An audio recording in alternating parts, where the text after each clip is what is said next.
Hello, beautiful souls, and welcome to a new episode of the Mini Amira Show. I'm your host, Amira Sookram, and the author of Guilt-Free Goals. On this podcast, we're going to talk about life philosophy, spirituality, emotions, and so much more.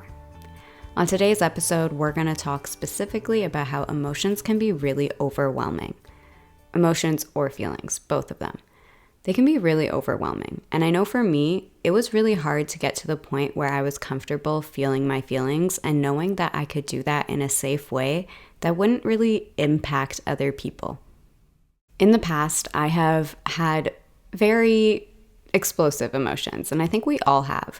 We've all felt times where we were really angry or really sad and uncontrollably crying, where we were really heartbroken and we just wanted to make that person feel what we were feeling. So it can be really hard to deal with these emotions. And recently on a TikTok live, somebody asked me the question, what do I do if I'm feeling really angry, but I want to be at peace? What do I do with that anger? I'm paraphrasing here, but basically what I had said was that you have to sit with that anger. That anger is there for a reason. And I talk in my last episode about how emotions are messengers. So every emotion has something to tell you. Frustration for me usually tells me that I am doing something that is not really on my soul aligned path. So I could feel frustrated being at a job that I don't like and I know is not really serving my highest good. Or I can feel frustrated in a relationship or a friendship where that friendship or relationship isn't really serving me or meeting my needs anymore. And this doesn't mean that I have to leave the job or leave the friendship or relationship. It could also mean me setting boundaries so that I manage my feelings of frustration. People have told me that I seem very calm, and I always like to remind people that I wasn't always this way. It's because I learned how to name my emotions and sit with them and validate myself and lean on support and also act from a place where I allow my emotions to pass and then I make logical decisions with the idea of my emotions in there. When we make decisions specifically from logic without taking into account our emotions, we sometimes end up doing things that don't feel good in the end. For example, I went to study computer science because I thought that that was very logical, but then when I actually had the feeling of sitting down and coding every day, I hated it and I really just couldn't imagine doing that for the rest of my life. So it can be really hard to feel your feelings. And again, what I said was that you have to learn how to sit with that feeling or emotion.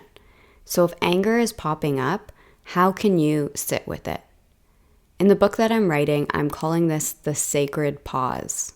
When an emotion arises, we take time to be with that emotion. We allow it to surface in a safe way.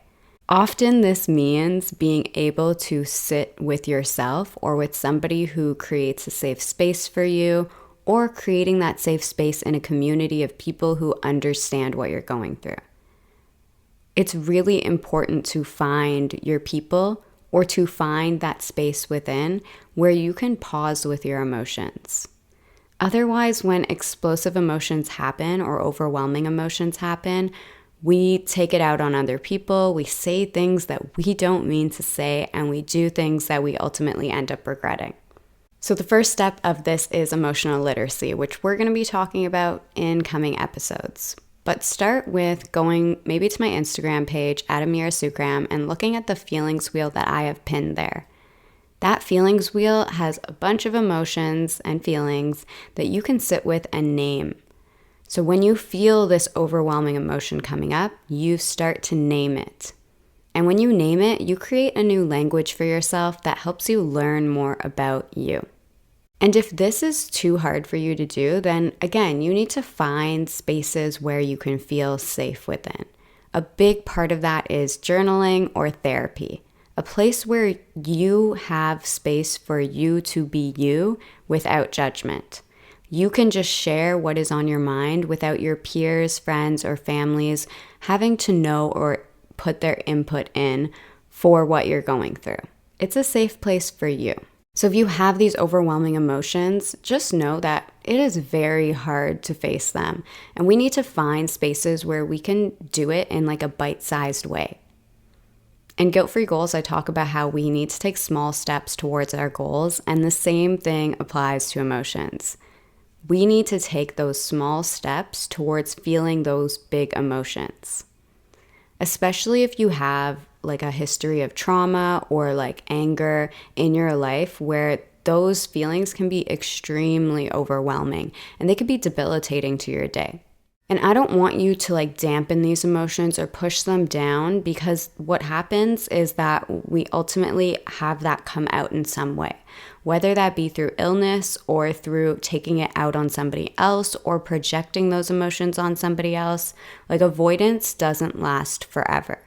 It comes out in certain ways. It could come out in you not sleeping well. It can come out in your relationships. It can come out at work. But those emotions are still within you. And if you don't take time to like move through them or to honor them and validate them, they're always going to be there. And I know that's scary, because if somebody told me when I was like maybe early 20s or late teens that all of that feeling within me was going to be there unless I worked through it, I would have been terrified, and I would have probably maybe held on to it more. And that's why I wanted to create this podcast, is really to teach people how to move through these feelings. But before I can even teach you how to move through these feelings, I think it's important to understand why we want to do that. Because if we don't have a strong why behind our goals or the reasons why we take certain actions, they become meaningless or we lack the motivation to follow through. So yes, feeling your feelings is terrifying. And this was just a short episode to kind of dive into honoring where you're at right now. If you're feeling those big feelings, if you're feeling overwhelmed with anger, frustration, sadness, it's okay.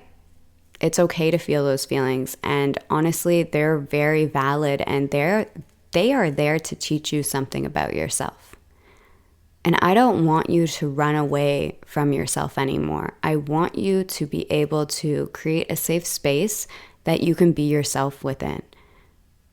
I want you to be the creator in your life where you can actually take those emotions and transmute them into something beautiful. For me, I was able to transmute this anger from recent relationships ending into this kind of self-confidence and this like empowerment that I wouldn't have had I not felt that anger. So I know it can be really overwhelming, but there's a purpose to this, and you will find it. As always, I want to leave you with a question to ponder at the end of this podcast. And the question this week is, what is your biggest fear around feeling your feelings? What is your biggest fear around feeling your feelings? So you don't have to actually feel the feelings, but I want you to acknowledge the fear behind it. Is there something from childhood that like a parent or somebody told you about why you shouldn't feel the way you feel? Is there maybe like emotional symptoms that you're afraid of? Like for me, my biggest fear around feeling my extreme emotions is maybe like fainting, because I've been in places where I felt so overwhelmed that I got lightheaded. And that's very real. Emotions are so powerful, and we need to learn how to work with this power so that we can be empowered and have our personal power instead of letting those emotions have power over us. Thank you so much for listening, and I'm so grateful for you being here. Please like, comment, share, subscribe, and just all over support this podcast if you're loving it. See you next week. Bye.